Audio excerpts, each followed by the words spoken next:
Well, this team missed the playoffs. Josh, going into Monday Night Football in Brandon's best bets, I had Pittsburgh -3. Check. Detroit -2.5. Check. Dallas -16.5. Check. That was an Las easy one because Vegas. they were playing a practice squad. Las Vegas +1.5. Check. Okay. The only game I needed to cash out, go buy a ride, and make money. Buffalo -7.5. And what happened? Josh Allen decided to get drunk. James Cook decided he couldn't catch a football. The Bills said, we have had enough of Ken Dorsey and let him go today. What did I tell you? I don't know if it was last week, a couple weeks. I can't keep track anymore because I've never watched the debate on this show. But anyway, I have said over the last 2 years, the Bills have not been the same since Brian Daboll wants to go be the head coach of the New York Football Giants, which decided to pay Daniel Jones $40 million. The Bills have now brought Joe Brady. He was supposed to be a quarterback guru. Remember, he coached Joe Burrow at LSU, went to Carolina. He was supposed to fix Sam Darnold. How'd that work? We'll see how Buffalo bounces back. Listen, this team, I had a fan comment on my podcast today. He's a big Bills fan, and I agree with him. Team has so much talent. Josh Allen, James Cook, Stephon Diggs, Gabe Davis. We all know the answer to it. We all know the talent they've had on the defense side of the ball, even though they've lost their pieces. As long as they have Josh Allen, they're going to be in every game. Somebody needs to tell the man, it's okay. You don't need to hit a home run touchdown pass every single play. Let's rain it down. Short passes, screens, run the football, play action, get under center maybe, and get more depth on the snap. I think Buffalo's issues are correctable. They have a very hard schedule. Likely they finish 10-7. Will it get in the AFC? I have no idea. I think it will, but this is definitely on the table for Buffalo to miss the playoffs. And I'm going to say it. If they do, Sean McDermott, grab your stuff. As I said last week, you're out. Buffalo needs to find a new identity and head coach. All right. So here's the remaining schedule for the Buffalo Bills. They've got the New York Jets. Okay, that's a win. All right. At the Philadelphia Eagles. That's a loss. Okay. At the Kansas City Chiefs. That's a loss. Okay. Home against the Dallas Cowboys. At home, I'll give them a win on that. So they're 2-2 in that stretch. Okay. At the LA Chargers. I'll give them a win because of Staley. I think Allen makes a play away, they'll win. Home against the New England Patriots. They'll win. And then at the Miami Dolphins. Now that game, it could be I think that's the game that gets flexed on Sunday night. I think it's going to be the last game of the year. I think that's the game that determines if Buffalo makes the playoffs, and maybe it determines if they win the division or not. Because who knows? I know Miami's up 2 games, and Buffalo has the tiebreaker, and who knows if Tua is going to be healthy enough. Okay. So that is the wild card game right there. I think that game decides if they make the playoffs or not, and I think it all depends on how Josh Allen plays in that game. The only 2 games I would push back on you, I'm going to push back on you on the Jets, even though that game's in Buffalo, because the Jets already beat them in week 1. I get how that game played out. I get it. But you have to take that into account. You do. And you said it yourself a few times, not just on today's show, but on previous episodes. Division games are always tricky. Don't give me New England. They're tanking for Caleb Williams. They are not going to beat Buffalo. They are not beat Josh. I'm talking about the Jets. I'm not talking about the Patriots. I thought you were talking about New England. I'm sorry. I almost lost my mind. No. So with the Jets, I'm talking about the Jets.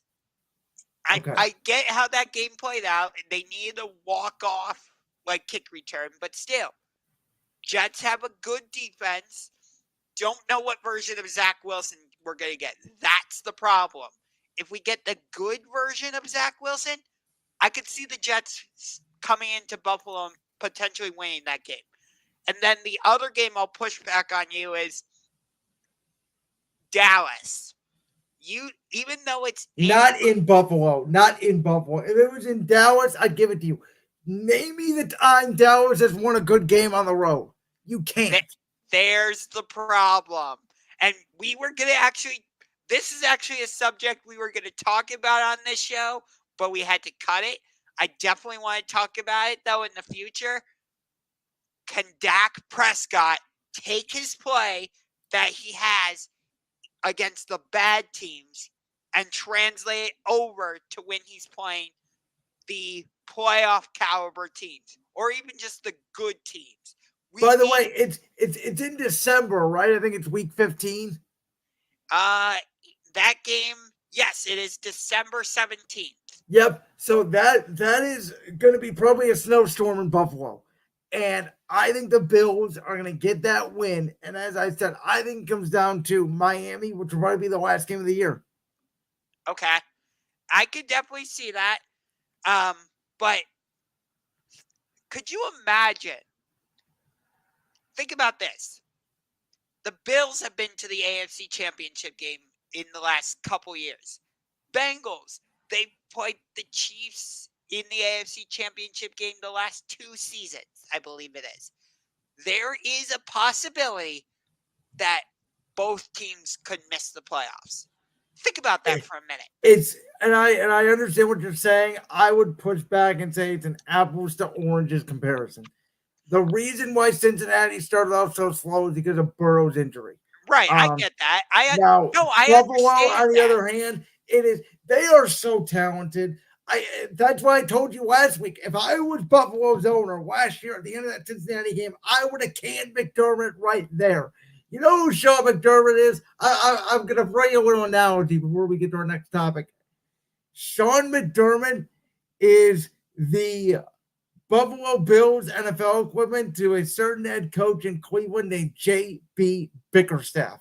Interesting. He can lead you out of adversity. He can get you through the hard times. But when it gets to real championship level playoffs, he folds. Interesting. One quick thing before we move on. What did you think of Trayvon Diggs' tweet? Did you hear about this?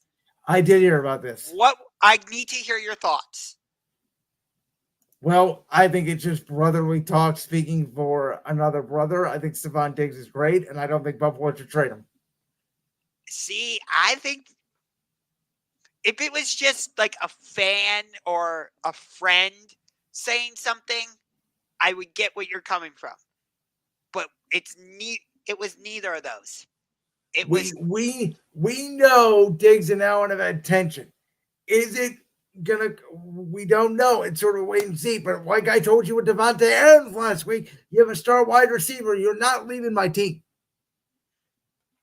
Where there's smoke, there's fire. There's fire. I agree with you on that. Well, I'll tell you who got all the smoke this week. That was the Jacksonville Jaguars. They got annihilated.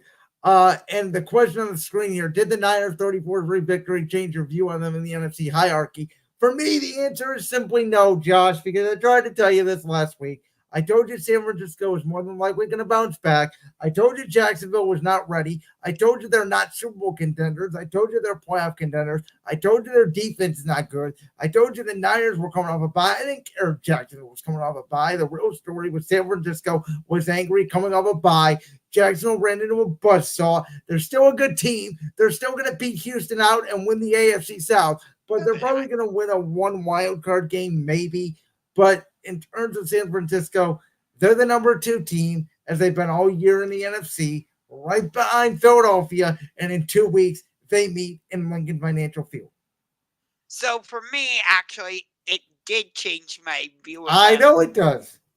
Not because of Jacksonville, because honestly, yeah, they had won 5 straight, but that didn't change my view of the Jaguars, really. They needed a huge comeback last year to beat the Chargers, and that wasn't really because of what Jacksonville did. That was because of, the Chargers pulling a Brandon Staley. So, there you go. But with San Francisco, I legitimately had concerns about them. was starting to change my view on Brock Purdy. We saw how they played when Deebo Samuel was not there, when the Avengers were not fully healthy. And I thought there were some cracks in the armor for San Francisco. I legitimately did. Did I think, was there a period of time where I thought Seattle might be able to overtake them and win the NFC West? Yes. Not so sure of that now. Thank you. Oh, wait a minute. What about Geno Smith? They play each other And I'll bet you whatever you want right now, Thanksgiving night, San Francisco wins that game. I'll bet you whatever you want, how much you want, San Francisco will win that game. They're just better than Seattle. Seattle's a good team. They're nowhere close to San Francisco in terms of personnel, physicality, and you cannot trust Geno Smith. Anyway, I'm sorry. Okay, my point though is this. Given how San Francisco had played, I get it. In the Cleveland game, it was like bad weather, but Cleveland had to play in that same bad weather. And Brock Purdy did lead them on a drive and got them into field goal position, but Jake Moody just straight up missed the kick, which was good for us. And then you had the Minnesota game where they didn't have Deebo and stuff, and Trent Williams was not healthy. I heard this take the other day. If Trent Williams is not there, San Francisco does not play the same on offense. I want to hear your thoughts on that. Listen to what you're saying.